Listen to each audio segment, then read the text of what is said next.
안녕하세요. 쿠버네티스 기초편 강좌를 진행할 개발자 김태민입니다. 저는 오픈스택이나 쿠버네티스와 같은 오픈소스들을 가지고 가상화 솔루션을 개발하는 팀에서 일하고 있는데요. 요즘 IT 종사자 분이시라면 컨테이너나 도커, 쿠버네티스라는 용어를 한 번쯤은 들어보셨을 거예요. 혹시 처음 들어보시더라도 이 기술은 특정 산업에만 속한 기술이 아니라 전 산업에 걸쳐서 어떤 서비스가 개발이 되면 그 시스템에 대한 배포 관리나 서비스 유지 보수에 대한 영역이기 때문에 한 번쯤 관심을 둘 필요가 있는데요. 구글 트렌드의 최근 5년 내용을 보시면 이렇게 점점 쿠버네티스에 대한 관심이 커지고 있다는 걸 볼 수가 있습니다.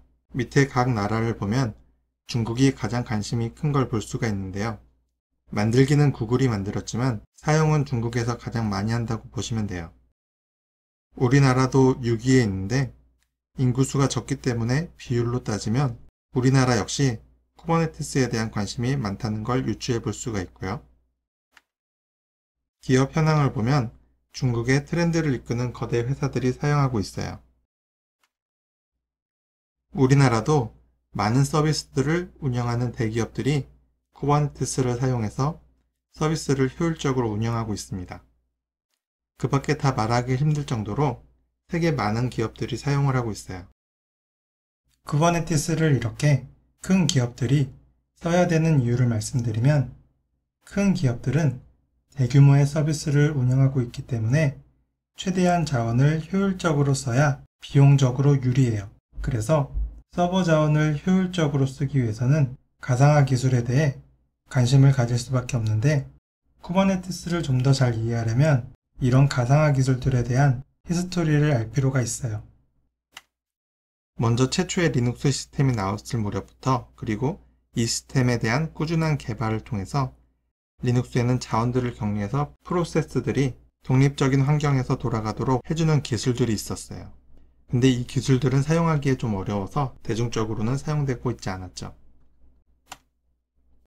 근데 VM 가상화 기술이 기업들은 물론 일반인들에게까지 쉽게 VM을 가상화할 수 있을 정도로 발전이 된 거예요.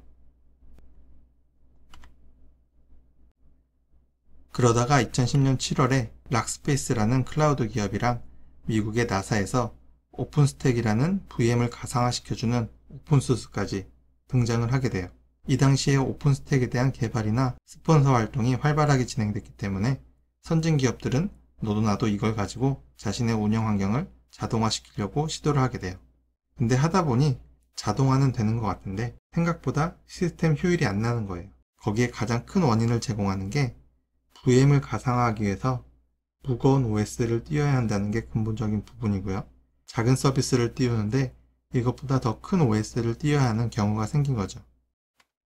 근데 이럴 때쯤 도크라우드라는 회사가 예전에 리눅스의 어려운 자원 격리 기술을 컨테이너라는 개념으로 누구나 쉽게 사용할 수 있게 만들었고요. 회사명을 도커라고 변경을 하면서 이 기술을 오픈소스로 공개를 했어요. 컨테이너 가상화 기술은 서비스 간의 자원을 격리하는 데 있어서 OS를 별도로 안 띄워도 돼요. 그래서 자원 효율이 매우 올라가고요. 자동화 시에 OS 기동 시간이 없기 때문에 엄청 빨라요. 이때부터 도커가 유명세를 탔고 근데 도커 자체는 한 서비스를 컨테이너로 가상시켜서 배포를 하는 거지 엄청 많은 서비스들을 운영을 할 때 그걸 일일이 배포하고 운영하는 역할을 해주진 않거든요. 이런 걸 해주는 게 컨테이너 오케스트레이션이라는 개념이에요. 여러 컨테이너들을 관리해주는 솔루션이라고 보면 되는데 기본적으로 도커에서도 도커 스웜이라고 해서 오케스트레이터를 내놨고요. 도커의 컨테이너 기술이 오픈소스이기 때문에 많은 회사들이 저마다의 오케스트레이터를 내놓게 돼요. 쿠버네티스가 릴리즈 버전을 내놓은 건 다른 회사들보다 조금 늦었고요. 이 시기에 각 기업들은 여러 오케스트레이터 중에 뭘 쓸지 선택을 해야 됐어요. 근데 쿠버네티스는 해당 프로젝트에 여러 업체들이 참여를 해서 저마다의 시스템 운영 노하우들을 다 녹여낸 시스템이기 때문에 기업들도 이것저것 오케스트레이터들을 비교해보고 쓰겠지만 쿠버네티스를 몰라서 안 쓴 기업은 있어도 쿠버네티스를 알고 다른 솔루션을 선택한 기업은 별로 없었던 거죠. 그래서 쿠버네티스에 대한 관심은 기하급수적으로 증가하게 됩니다. 현재 IT에 있어서 표준이라는 개념이 어떤 기관이 있어서 획득을 하는 그런 게 아니고 가장 많이 사용하는 게 곧 표준이거든요. 현재 쿠버네티스가 표준으로 자리 잡아가고 있고요. 이 기술을 바탕으로 많은 클라우드 서비스를 제공하는 기업들은 쿠버네티스 환경에 인프라를 서비스를 하고 있습니다. 그래서 우리는 쿠버네티스를 별도로 사용할 필요가 없이 이런 서비스들을 사용해도 되고요. 오픈소스이기 때문에 직접 설치를 해서 자신의 운영 환경에 맞게 최적화시킬 수도 있어요. 그러기 위해서 쿠버네티스를 잘 사용할 줄 알아야 하고 제가 그걸 도와드리기 위해서 이렇게 강좌를 만들고 있습니다. 그럼 다음으로 이 초급형 강좌에서 다룰 쿠버네티스 범위가 어떻게 되는지 말씀드리려고 하는데요. 쿠버네티스는 크게 클러스터를 운영하는 운영자와 쿠버네티스의 기능들을 활용을 해서 자신의 서비스를 배포하려는 사용자로 나눌 수가 있어요. 처음 쿠버네티스를 공부하는 사람이 아키텍처나 그 쿠버네티스를 이루는 모듈들이 어떻게 돼 있고 내부 네트워킹은 어떻게 하는지부터 접근하게 되면 시작하기도 전에 쿠버네티스 왜 이렇게 어려워 라고 하실 수가 있거든요. 우리가 핸드폰을 샀을 때 먼저 무슨 기능들이 있는지 이것저것 써보지 핸드폰 속에 어떤 모듈이나 센서가 있길래 이런 기능들을 제공할 수 있는지부터 보지 않잖아요.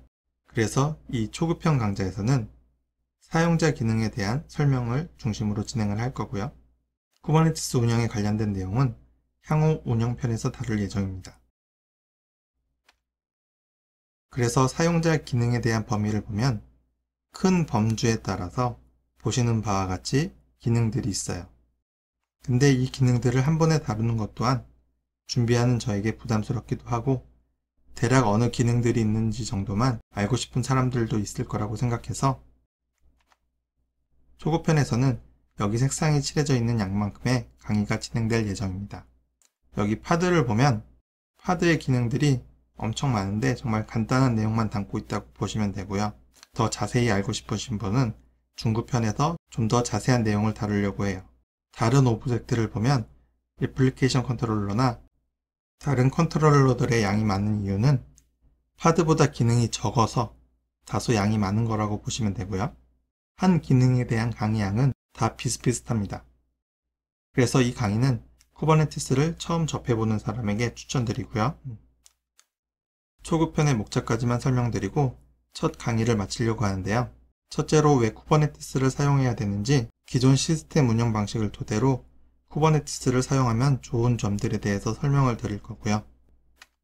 두 번째로 VM과 컨테이너의 차이를 비교하면서 컨테이너에 대해서 좀 더 알아가는 시간을 가질 겁니다.